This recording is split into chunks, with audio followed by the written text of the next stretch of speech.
fait, on va suivre le flux de sève. Et aussi, dans la taille, il y a la période qui est importante. On va tailler en fonction du calendrier lunaire. Donc on taille quand la lune est descendante et de préférence en jour constellation fruits pour avoir une belle impulsion de fructification sur la plante. Au départ, moi je voulais pas faire le même métier que mes parents, comme souvent les jeunes. Du coup, moi j'ai fait de la finance internationale pour faire de la gestion de portefeuille en bourse. Donc vraiment rien à voir du tout. Et ça ne m'a pas correspondu. Donc après, je me suis intéressée à la propriété familiale. Une fois sur place, donc vraiment, on va dire avec les mains dedans, je me suis rendu compte qu'on n'allait pas assez loin dans la démarche avec le bio. Et je me suis intéressée à ce que l'on pouvait faire comme approfondissement.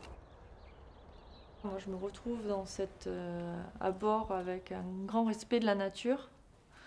Et puis avoir envie de faire quelque chose avec la nature, mais pas d'exploiter la nature. C'est difficile, je pense, d'avoir cette approche-là dans la société qu'on a qui est très consumériste. Alors que là, on est dans un mode de culture où on pense aussi aux générations futures. La terre, là, en fait, on l'entretient, on l'aide, on lui apporte de la vie. Et cette vie-là, c'est une symbiose. Et c'est une symbiose qui peut durer des millénaires. Certains me disent, ah oui, quand vous faites de la biodynamie, vous faites comme on faisait autrefois. Oui et non. On fait comme autrefois dans le sens où on va travailler les sols, on va en prendre soin, on ne va pas mettre de produits chimiques.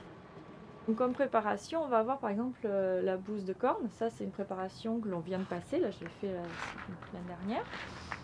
Donc pour l'élaborer, on prend une corne de vache que l'on va garnir de bouse de vache. Et après, on l'enterre pendant 6 mois dans le sol, septembre à mars.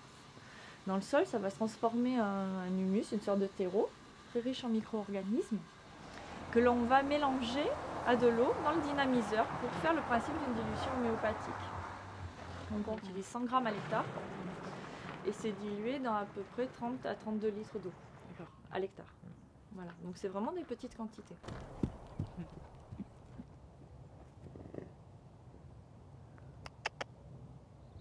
Je le dresse en méthode éthologique, donc en méthode Parelli, et on va bâtir une relation de partenaire. C'est un ensemble de gestes de communication, donc au contact, après par des gestes rythmiques on peut avoir, ou de loin comme ça, dans la gestuelle.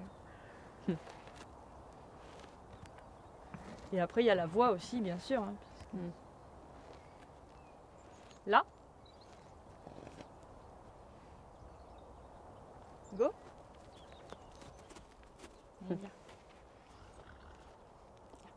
Qu'est-ce que vous avez commencé à faire avec Hugo comme type de travaux? Alors c'est pour du travail du sol, donc ça va être l'entretien après du rang qui n'est pas enherbé.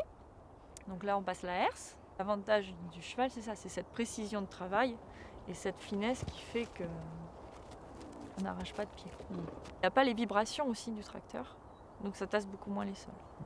Et puis il n'y a pas la consommation énergétique, quoi. Ça, voilà, aussi il n'y a pas les gaz d'échappement et il y a aussi le plaisir de travailler avec l'animal.